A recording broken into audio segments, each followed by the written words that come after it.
আমি মনুষ্যরূপে জন্ম নিয়েছি এবং সমস্ত কর্ম এই রূপেই করেছি। কিন্তু আশ্চর্যের বিষয় হলো যে আজও মানুষ আসেন এবং হাত জোড় করে প্রার্থনা করেন যেন আমি ওনাদের সহায়তা করি। আপনাদের একটা কথা বলতে চাই, আমি সকলকে সাহায্য করতে পারবো না, কিন্তু আমি শিক্ষা অবশ্যই দিতে পারবো, জ্ঞান প্রদান করতে পারবো, এমন কিছু জ্ঞান যার ভিত্তিতে মানুষ যা চাইবেন তাই লাভ করতে পারবেন যদি সঠিক কর্ম করতে থাকেন।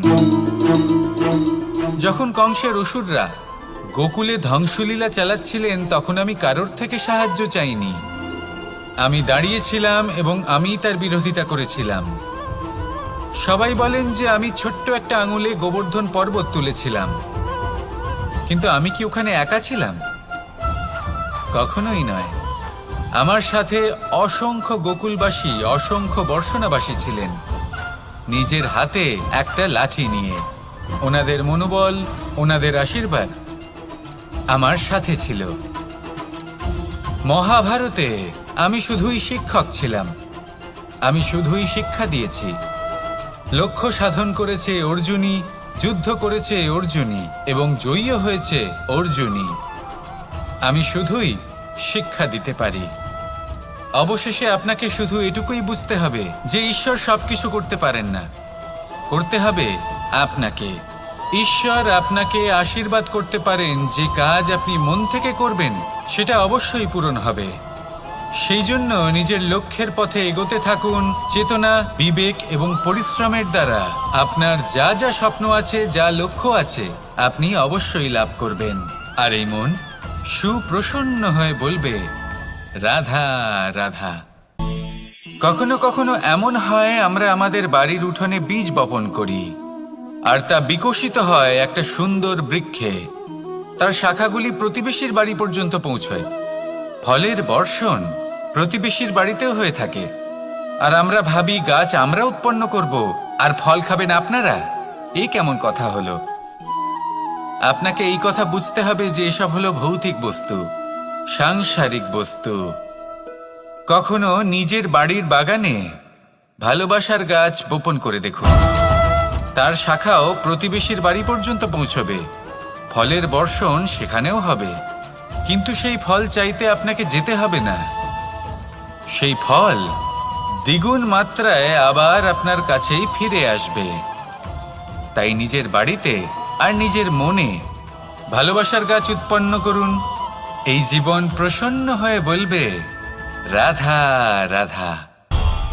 আমাদের জীবন হলো একটা উপবনের মতো, যেখানে কাঁটাও আছে আবার ফুলও আছে। আর যদি আপনি ফুল লাভ করতে চান তাহলে কাঁটার সংস্পর্শে তো আপনাকে আসতেই হবে। এটাই জীবনের সত্য। আমাদের জীবনে, আমাদের পরিবারে, আমাদের সমাজে দেখবেন ভিন্ন ভিন্ন ধরনের মানুষ আছে। কেউ আছেন দুর্জন, কেউ সজ্জন, কেউ শত্রু হন তো কেউ মিত্র। যদি আপনি দুর্জনদের কাছে যান তাহলে শুধুই কষ্ট পাবেন, যদি আপনি শত্রুর কাছে যান তাহলে ঝামেলায় জড়িয়ে পড়বেন। তার চেয়ে ভালো আপনি সজ্জনদের কাছে যান, আনন্দ এবং জ্ঞান লাভ করবেন। নিজের মিত্রদের কাছে যান, আপনি সাহস লাভ করবেন। আরও একটা কথা বলি, এই জীবন এত বড়ও নয় যে আপনি প্রত্যেক সমস্যায় প্রত্যেক মানুষের সাথে ঝামেলায় জড়াবেন। শুধু যার সাথে আপনার মনের মিল হবে তাকে প্রণাম করুন, আর যার সাথে মনের মিল হবে না তাকে দূর থেকে প্রণাম করুন। কিন্তু মনের মধ্যে থেকে প্রেমের বোধ কোথাও যেতে দেবেন না, কারণ এই ভালোবাসাই শেষ মুহূর্তে আপনার উচিত পথ প্রদর্শন করবে। তাই এই ভালোবাসাকে মনে জাগ্রত রাখুন, আর এই ভালোবাসার সাথেই বলুন, রাধা রাধা। কখনো আপনি কোনো গোয়াল দেখেছেন?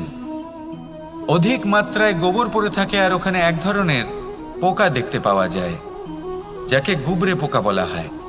এরা কি করে? সারাদিন সেই গোবরেই বাস করে। সেই গোবরকে গোল আকৃতি প্রদান করে নিজের বাসার দিকে নিয়ে যাওয়ার চেষ্টা করে। অনেক পরিশ্রম করার পরে সেই গোবরের টুকরোগুলো নিজের বাসার দিকে নিয়ে যায় আর বুঝতে পারে ওর বাসা তো খুবই ছোট, আর এই গোবরের টুকরো তো অত্যন্ত বড়, এ তো বাসাতে প্রবেশ করতেই পারবে না। তাও চেষ্টা করতে থাকে, শেষ পর্যন্ত অসফল হয় আর সেই পোকা একাই বাসাতে ঢুকে যায়। এরকম মানুষের সাথেও হয়ে থাকে। সমস্ত জীবন মানুষ ধন, স্বর্ণ, সুখ স্বাচ্ছন্দ্য এই সব কিছু অর্জন করতে ব্যস্ত থাকে। আর যখন সময় আসে এই সংসারকে ত্যাগ করে চলে যাওয়ার, তখন সে বুঝতে পারে যে এই সব কিছু তো আমি নিজের সাথে নিয়ে যেতেই পারবো না।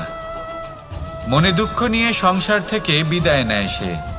তার বদলে যদি মানুষ কোনো নির্ধন ব্যক্তিকে সাহায্য করে দেয়, কোনো দুঃখী ব্যক্তিকে হাসাতে চেষ্টা করে, তাহলে মনে সন্তোষ নিয়ে সংসার ত্যাগ করতে পারে। এই জীবনে ধন, স্বর্ণ, সুখ স্বাচ্ছন্দ্য অতি আবশ্যক, কিন্তু এগুলোই বাস্তব সম্পত্তি নয়। তাহলে কি এই বাস্তব সম্পত্তি, সেটা বুঝতে শিখুন আর আমার সাথে ভালোবেসে বলুন রাধা রাধা। আপনার থেকে বড়, আপনার থেকে মহান হলেন সেই গুরু।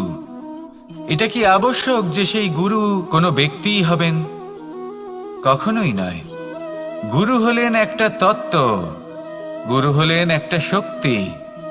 গুরু একজন ব্যক্তি হলে শুধুই একজনই হতেন, কিন্তু তা নয়। গুরু হলেন একটা অনুভূতি, গুরু হলেন শ্রদ্ধা। গুরু তিনি যিনি আপনার ব্যক্তিত্বের পরিচালক হন। গুরু তিনি যিনি আপনার ব্যক্তিত্বের নির্মাতা হন। আপনি কখন, কোথায়, কোন স্থানে, কি রূপে গুরু লাভ করবেন আর কি শিক্ষা লাভ করবেন তা নির্ভর করছে আপনার মানসিকতার উপর, যে আপনি সকলকে কিভাবে আপন করে নিতে পারেন। যদি আপনি গুরুকে আপন করতে চান, জ্ঞানকে আপন করতে চান, তাহলে আপনার মধ্যে শ্রদ্ধা জাগ্রত করতে হবে, সামর্থ্য জাগ্রত করতে হবে। আপনি গুরু এবং জ্ঞানকে আপন করে নিতে পারলে তা এমনিই আপনাকে মহান করে তুলবে। তাহলে আসুন আর আমার সাথে ভালোবেসে বলুন রাধা রাধা।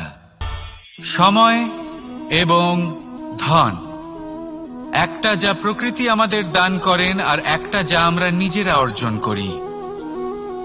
কিন্তু যখন হারিয়ে ফেলার প্রসঙ্গ আসে, তখন আমরা এই দুই একসাথে হারিয়ে ফেলি। এই সময় যদি আপনি গুনতে থাকেন, তাহলে তা এমনিও নষ্ট হয়ে যাবে। কারণ সময় গণনা করতে আপনি যে সময় ব্যতীত করেন তা তো এমনিই নষ্ট হয়ে যায়। এই সময়কে যদি আপনি একত্রিত করার চেষ্টা করেন, তাহলে তা সম্ভব হবে না। সময়ের বিষয়ে শুধু একটাই কথা বলবো, আপনি যদি একে ব্যবহার করেন তাহলেই জীবনে বৃদ্ধি হবে। ধনের সাথেও এটাই হয়। কথায় আছে যে এই ধনের দ্বারাই ধন অর্জন করা সম্ভব। যদি আপনি এই ধনের যত্ন নেন এবং একে সামলে রাখেন, তাহলে ধন আপনাকে সামলে রাখবে। এবার সময় আমরা প্রচুর পরিমাণে পাই, কিন্তু তার অর্থ এটা নয় যে আমরা তা নষ্ট করি। বাস্তব অর্থে সময় তা অত্যন্ত মূল্যবান।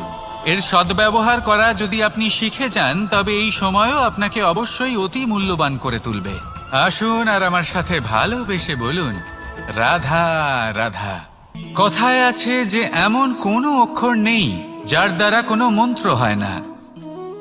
এমন কোনো বনস্পতি নেই যা নিজেই একটা ঔষধি নয়। পৃথিবীর এমন কোনো ব্যক্তি নেই যার মধ্যে কোনো যোগ্যতা থাকে না।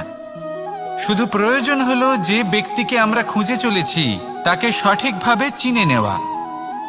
যদি তার যোগ্যতা, তার বিশেষত্ব আমরা বুঝতেই না পারি, তাহলে আর লাভ কি রইল? এই সংসারে এমন অনেক ব্যক্তি রয়েছেন যারা ছোট ছোট অসফলতার কারণে আপনাকে এটা বলে দেবে যে আপনি কোনো কাজের নন, আপনি হলেন মূর্খ, আপনি কিছুই করতে পারবেন না। এইসব কথায় কখনোই বিশ্বাস করবেন না, কারণ আপনি এবং প্রত্যেকটি জীব এই পরমাত্মা এবং এই প্রকৃতির সৃষ্টি, যা অত্যন্ত বিশেষ। যদি আপনাকে উদাহরণ দিই, তাহলে একদিকে আছে তরোয়াল, একটা বড় লম্বা তরোয়াল, যার দ্বারা যুদ্ধ করা যায়, জয়লাভ করা যায়। আর অন্যদিকে রয়েছে একটা ছোট্ট সূচ, কিন্তু যে কাজ একটা ছোট্ট সূচ করতে পারে তা একটা তরোয়াল দ্বারা সম্ভব নয়। এর অর্থ হলো এটাই যে প্রত্যেকটা রচনা অত্যন্ত অমূল্য এবং অত্যন্ত বিশেষ হয়। তাহলে বিশ্বাস রাখুন, যে আপনি অত্যন্ত বিশেষ একজন। আর প্রেমের সাথে বলুন, রাধা রাধা। বাল্যকালে যখন আমি মাখন খেতাম, তখন যশোদা মায়ের আমার মাখন খাওয়া নিয়ে কোনো সমস্যা ছিল না। কিন্তু যখন আমি মাখন খেতাম, মাখন চুরি করতাম, তখন যেই প্রকারে বাড়ির পরিচ্ছন্নতা আমি নষ্ট করতাম, তা নিয়ে অবশ্যই যশোদা মায়ের আপত্তি ছিল। আর হবে নাই বা কেন? কথায় আছে যে যদি আমাদের ঘর পরিচ্ছন্ন থাকে, সেখানে লক্ষ্মী বসবাস করে থাকেন, তবেই সেই বাড়িতে সন্তোষ ভাব থাকবে। সেই জন্যই আমাদের যশোদা মা পরিশ্রম করে বাড়ির ভেতর এবং বাড়ির বাহির সবসময় পরিচ্ছন্ন করে রাখতেন। এবার যেইভাবে আমাদের বাড়ি, যেখানে আমাদের পরিবার বসবাস করতেন, সেইভাবেই আমাদের শরীর আর আমাদের আত্মা রয়েছে, যাতে আমরা বসবাস করি। একেও স্বচ্ছ রাখা প্রয়োজনীয়। এবার স্বচ্ছ কিভাবে রাখা যায়? শুধু বাহ্যিক পরিচ্ছন্নতা আর প্রসাধন দ্বারা তা সম্ভব হবে না। জীবনে কিছু কটু অভিজ্ঞতা আমাদের সকলের থাকে। সেই কটু অভিজ্ঞতাগুলির কারণে আমাদের মন, আমাদের আত্মা মলিন হয়ে যায়। এই মালিন্য থেকে আমাদের আত্মাকে মুক্ত করা অত্যন্ত প্রয়োজনীয়। এই স্বচ্ছতা অত্যন্ত প্রয়োজনীয়। আর আমাদের এই মন মালিন্য থেকে মুক্ত হতে পারে শুধুমাত্র প্রেম এবং করুণার দ্বারা। তাই সকলকে ভালোবাসতে থাকুন আর মনের মধ্যে করুণার বোধ জাগ্রত করুন। কারণ যেইভাবে বাড়ি পরিষ্কার থাকলে তাতে লক্ষ্মী বসবাস করেন, সন্তোষবোধ বজায় থাকে, সেইভাবেই যদি মন স্বচ্ছ থাকে, তাহলে তাতে সন্তোষও থাকবে, শান্তিও থাকবে। তাহলে ভালোবাসতে থাকুন, মনের মধ্যে করুণাবোধ জাগ্রত করুন, আর আমার সাথে ভালোবেসে বলুন, রাধা রাধা। আপনি কখনো রেশমের কীট দেখেছেন? নিজের সুরক্ষার জন্য সে নিজের লালা থেকে একটি সুতো উৎপন্ন করে, আর সেই সুতো দ্বারা নিজেকে পেঁচিয়ে নেয়, প্রকৃতি এবং অন্য জীবজন্তুর হাত থেকে সুরক্ষার জন্য। কিন্তু যখন সেই সুতো শুকিয়ে যায়, তখন কি হয়? তা একটা খোলসে পরিণত হয়, এত সবল হয়ে যায় যে সেই রেশমের কীট তা ভেঙে বাইরে বেরিয়েই আসতে পারে না। শেষ পর্যন্ত এই কারণেই সে মৃত্যু লাভ করে। এবার যদি একটা প্রজাপতির কথা বলি, তাহলে প্রজাপতি কি করে? যখন সে উড়তে চায়, সে নিজেই নিজের খোলস ভেঙে ফেলে, সে তার পাখনা মেলে, আর তারপর সে আকাশে উড়ে বেড়ায়। এটাই হলো শিক্ষা আমাদের জন্য। যদি আমরা আকাশে উড়ে বেড়াতে চাই, তাহলে আমাদেরকেও অন্তর থেকে সেই খোলস ভাঙতে হবে, অর্থাৎ নিজেদেরকে বন্ধন থেকে মুক্ত করে দিতে হবে। সুরক্ষার জন্য কোনো বাঁধনে জড়িয়ে পড়া, এ হলো সবথেকে বেশি অসুরক্ষিত কার্য। জীবনে সুরক্ষার ভয় থাকাটা উচিত, কিন্তু তা যদি অত্যাধিক হয়ে যায়, তাহলে তা আপনাকে এতটাই দুর্বল করে দেবে যে আপনি নিজেরই সুরক্ষার চক্র ভেঙে বেরোতেই পারবেন না। যদি আপনি নবনির্মাণ করতে চান, তাহলে আপনাকে নিজের এই সুরক্ষা কবচ ভেঙে বেরোতেই হবে, সাহসের সাথে পরিশ্রম করতে হবে। আর যদি আপনি এটা করতে পারেন, তাহলে আপনার উড়ান কেউ আটকাতে পারবে না। আসুন আমার সাথে ভালোবেসে বলুন, ইচ্ছে বড়ই বিচিত্র জিনিস। এই ইচ্ছে যদি তা পূর্ণ না হয়, তাহলে তা ক্রোধকে জন্ম দেয়। যদি তা পূর্ণ হয়, তাহলে লোভকে জন্ম দেয়। যদি সময়ের মধ্যে পূর্ণ না হয়, তাহলে শোককে জন্ম দেয়। আর যদি সময়ের পূর্বেই পূর্ণ হয়ে যায়, তাহলে অহংকারকে জন্ম দেয়। সকলের ইচ্ছে থাকে, আপনারও অবশ্যই থাকবে, তা অবশ্যই পূরণ করবেন। কিন্তু একটা কথা মনে রাখবেন, আপনার এই জীবন, এটা কোনোভাবেই আপনার ইচ্ছে পূরণ করার মাধ্যম নয়। এ হলো ধৈর্য সাধনের এক মাধ্যম, নিয়ন্ত্রণ করার এক মাধ্যম। নিয়ন্ত্রণ নিজের কামনার ওপর, নিজের ইচ্ছের ওপর, নিজের আবেগের ওপর। কারণ ইচ্ছে এটা হলো সেই অশ্বের মতো, যা একবার লাগাম ছাড়া হয়ে গেলে, আপনার হাত থেকে যদি এই লাগাম বেরিয়ে যায়, তাহলে তা আপনাকে সোজা বিনাশের পথে নিয়ে যেতে পারে। কিন্তু যদি আপনি একে নিয়ন্ত্রণ করতে পারেন, তাহলে এটা আপনাকে সাফল্যের শিখরে অবশ্যই পৌঁছে দিতে পারে। তাহলে ইচ্ছেগুলিকে নিয়ন্ত্রণ করুন আর আমার সাথে ভালোবেসে বলুন, রাধা রাধা। আমরা আনন্দ লাভের জন্য ভালোবাসি মা বাবাকে, ভাই বোনকে, পরিবার পরিজনকে, বন্ধুকে, প্রেমিকাকে। আমরা চাই যে সকলে যেন আপন হয়ে থাকেন, আমাদের কাছে থাকেন। কিন্তু মানুষের একটা প্রবৃত্তি আছে যে তিনি যা লাভ করে ফেলেন তার মূল্য তিনি বুঝতেই পারেন না।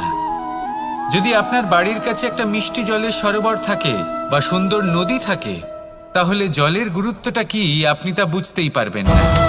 সেইখানে আপনি যদি কোনো একটা মরুভূমিতে যান, আপনি অনুভব করতে পারবেন যে এক একটা ফোঁটা জলের কি গুরুত্ব, তার মূল্য কি। সুখের মুহূর্তে যদি আপনজনদের মনে রাখেন, তবে দুঃখের মুহূর্ত নিজে থেকেই দূরে সরে যাবে। ভালোবাসা এবং তার সাথে স্মরণ করা, এটাই তো হলো জীবনের এবং ভালোবাসার আসল মূল্য। আসুন আর আমার সাথে ভালোবেসে বলুন, রাধা রাধা।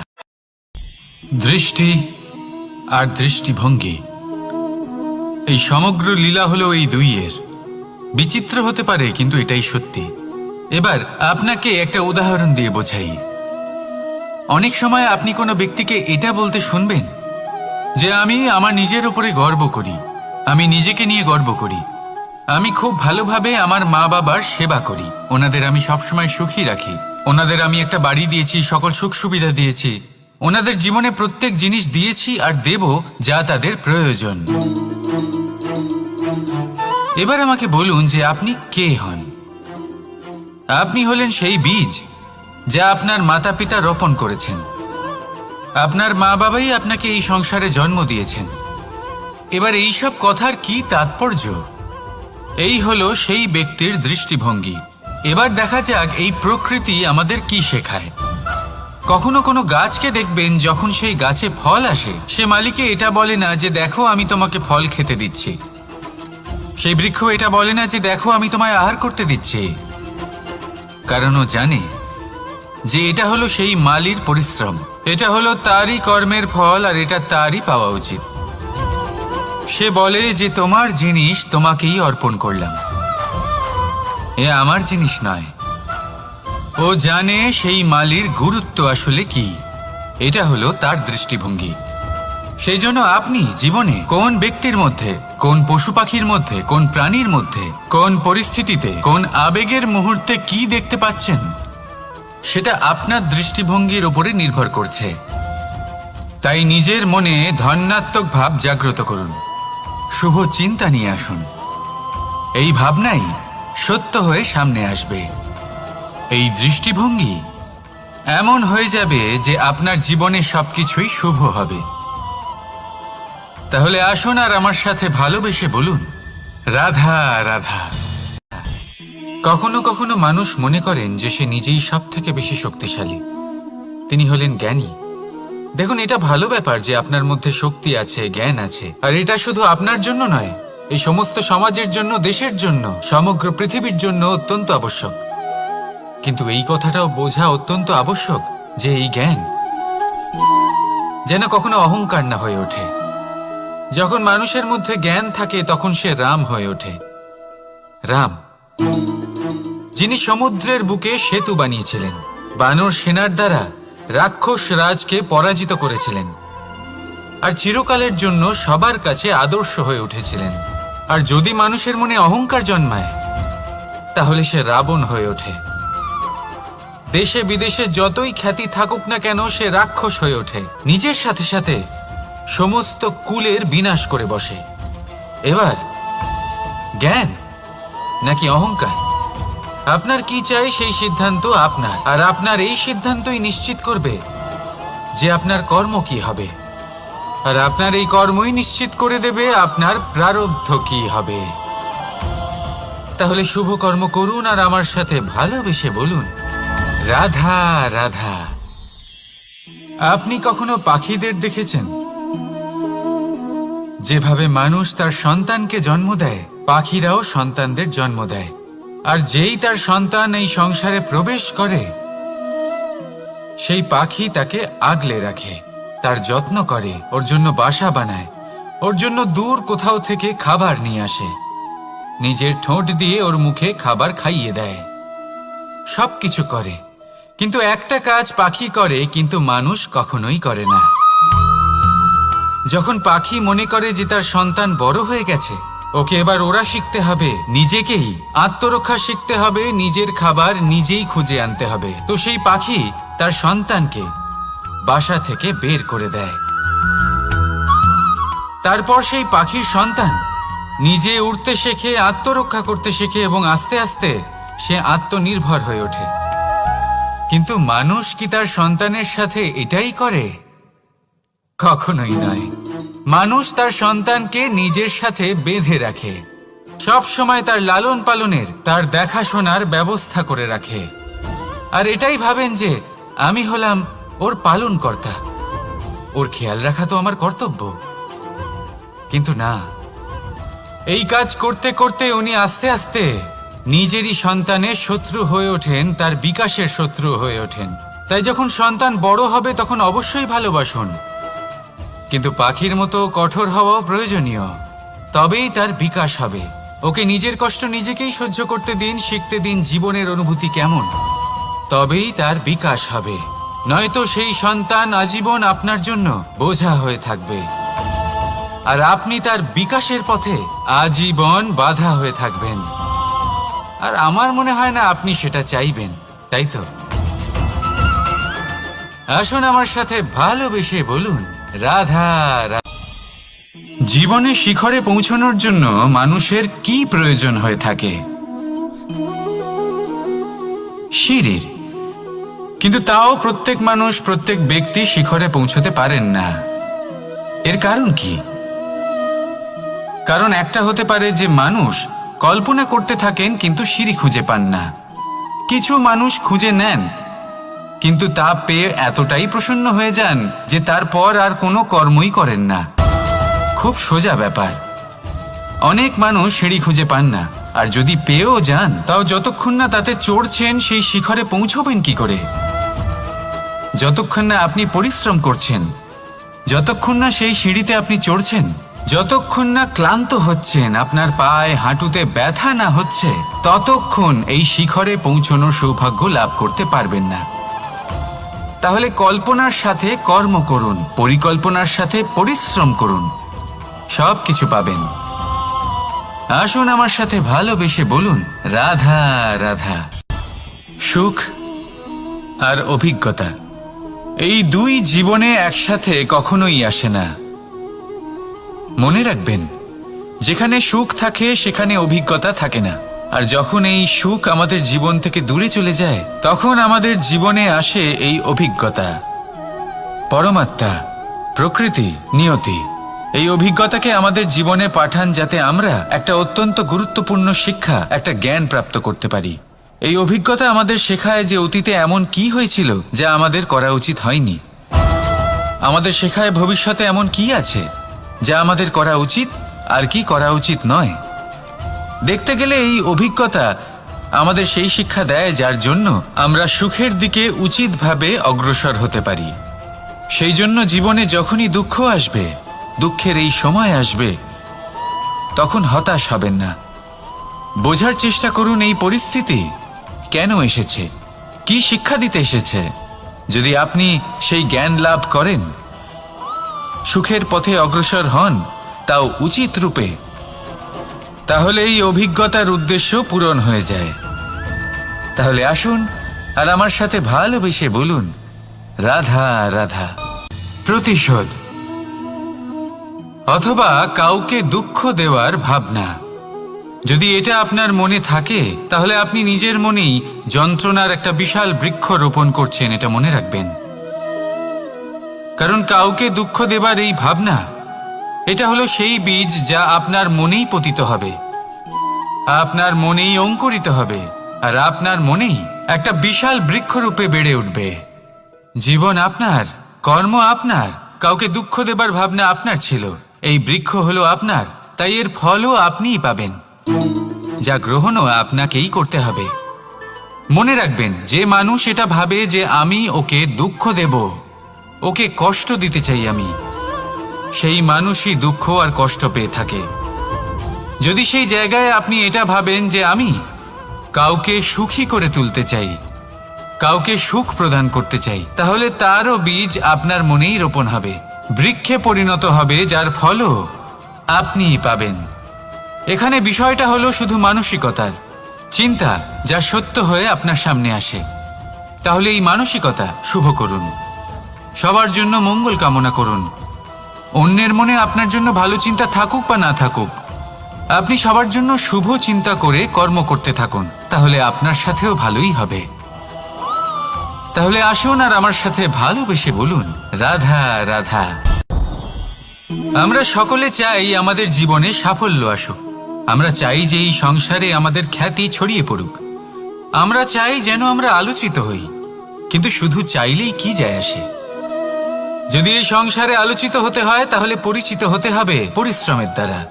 যতক্ষণ না আপনারা পরিশ্রমের সাথে পরিচিত হবেন, সাফল্যের সাথে পরিচিত হবেন না। সংঘর্ষ করতে হবে প্রতিদিন, প্রতি বছর। জীবনের সব পরিস্থিতিতেই হয়তো নতুন নতুন বাধা আসবে, নতুন নতুন বিঘ্ন ঘটবে, কিন্তু এটা আবশ্যক নয় যে সমস্ত বিঘ্ন বিনাশের জন্য আসবে। কিছু বিঘ্ন আপনার পথ প্রশস্ত করার জন্য আসবে, আপনার পথ পরিষ্কার করার জন্য আসবে। যদি আপনাকে উদাহরণ দিই, যখন বন্যা আসে, বাড়ি ঘর ভেসে যায়, তখন আমরা হতাশ হয়ে পড়ি, আমরা দুঃখী হয়ে পড়ি। কিন্তু সেই বন্যাই আমাদের সেই ধরিত্রীকে এত উর্বর করে তোলে যে সেই উর্বর অংশ কাজে লাগিয়ে আমরা সেরকম আরো 10টা বাড়ি বানাতে পারি। তাহলে ধন্যাত্মক থাকুন আর যে কোনো সংঘর্ষের জন্য প্রস্তুত থাকুন। জীবনে অনেক দূর যেতে পারবেন। তাহলে আসুন আমার সাথে ভালোবেসে বলুন, রাধা রাধা। জীবনে কখনো কখনো আমরা সেই পরিস্থিতিতে ফেসে যাই যখন আমাদের মনে হয় যে আমাদের নতুন কিছু একটা করতে হবে, কিন্তু আমরা করতে পারি না, কারণ কোথাও না কোথাও আমরা রীতির দ্বারা আবদ্ধ, আর আমরা সেই রীতি ভাঙতে চাই না। কেবল একটাই প্রশ্ন আসে মনে, আশেপাশের মানুষ কি বলবে, আশেপাশের মানুষ কি ভাববে? আপনাকে একটা প্রশ্ন করি, কারা এই মানুষজন? আপনার জন্মের সময় এই মানুষজন কোথায় ছিলেন? যখন আপনি কোনো সমস্যায় পড়েন, তখন এই মানুষজন কোথায় থাকেন? এগিয়ে এসে কি আপনাকে সাহায্য করেন, নাকি সেই সমস্যার সমাধান আপনি নিজেই করেন? এইসব মানুষজনের চিন্তা ত্যাগ করুন যদি আপনি জীবনে বাঁচতে চান। ভেবে দেখুন জীবনে কি কি শুভ আছে আর কি কি শুভ করতে পারেন। যদি তা স্রোতের বিপরীতে হয়, তাহলে সংঘর্ষ করুন, কিন্তু এইসব মানুষজনের কথা ভাববেন না। ভেবে দেখুন জীবনে আপনি কি কি শুভ কাজ করতে পারেন।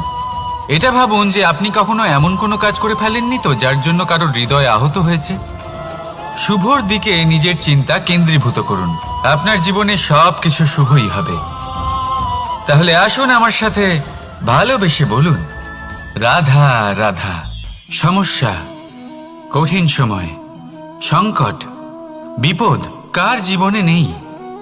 প্রত্যেকের জীবনে আছে। কিন্তু আমাকে একটা কথা বলুন, যদি নৌকায় ঢেউকে ভয় পেতে শুরু করে, তাহলে সাগর পার করবে কে? কখনো কোনো ছোট্ট পিঁপড়েকে দেখেছেন, যে আকারে হয়তো ছোট হতে পারে কিন্তু বড় শিক্ষা দিয়ে যায়? কিন্তু আমরা শিখি না।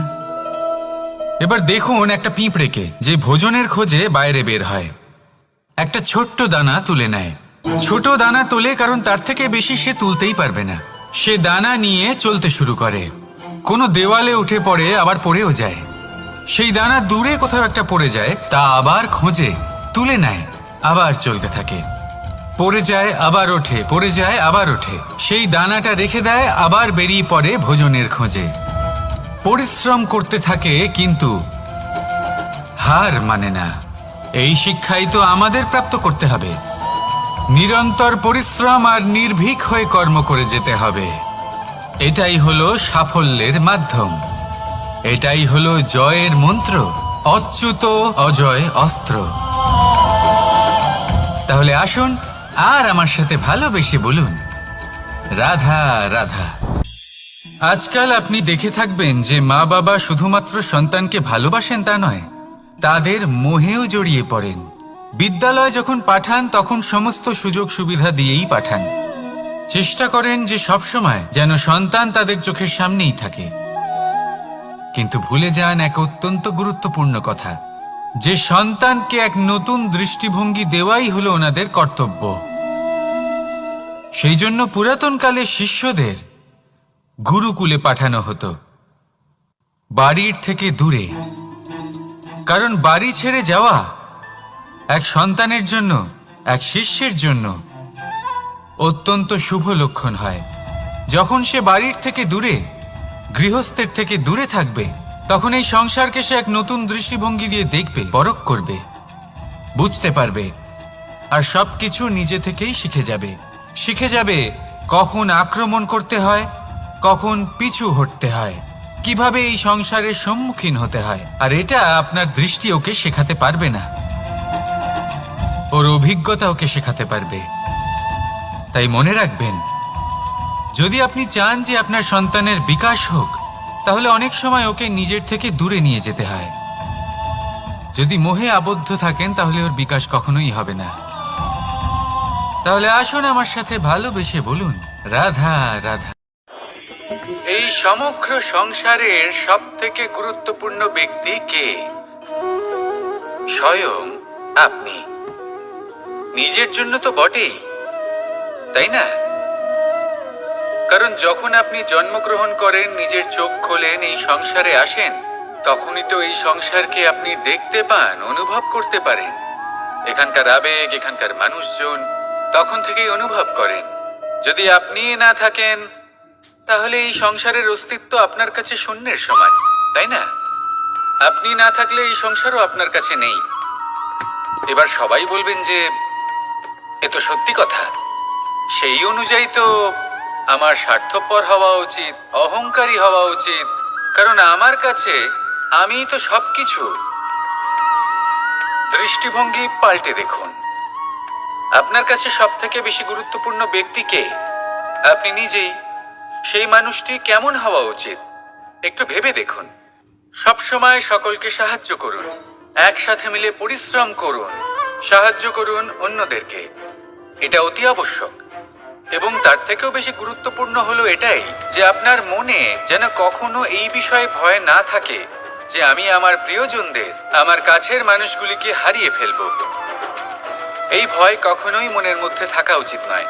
যদি ভয় থাকে তাহলে থাকুক এই বিষয়ে যে সকল মানুষ আমার জীবন থেকে, আমার থেকে দূরে চলে যাচ্ছেন, তাদের বাধা দিতে দিতে আমি যেন নিজেকেই না হারিয়ে ফেলি, নিজের অস্তিত্বকেই না হারিয়ে ফেলি, নিজের ব্যক্তিত্বকে, নিজের বিচারধারাকে, নিজের করুণার শক্তি না হারাই। তাহলে এই ভয় ত্যাগ করুন আর আমার সাথে ভালোবেসে বলুন, রাধা রাধা। দৃষ্টি আর দৃষ্টিভঙ্গি, এই সমগ্র লীলা হলো এই দুইয়ের।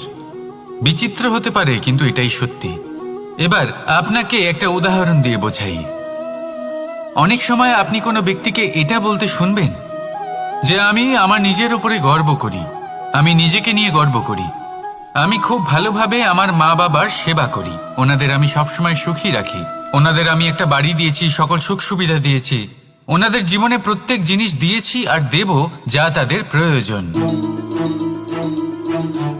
এবার আমাকে বলুন যে আপনি কে হন? আপনি হলেন সেই বীজ যা আপনার মাতা পিতা রোপণ করেছেন। আপনার মা বাবাই আপনাকে এই সংসারে জন্ম দিয়েছেন। এবার এইসব কথার কি তাৎপর্য? এই হলো সেই ব্যক্তির দৃষ্টিভঙ্গি।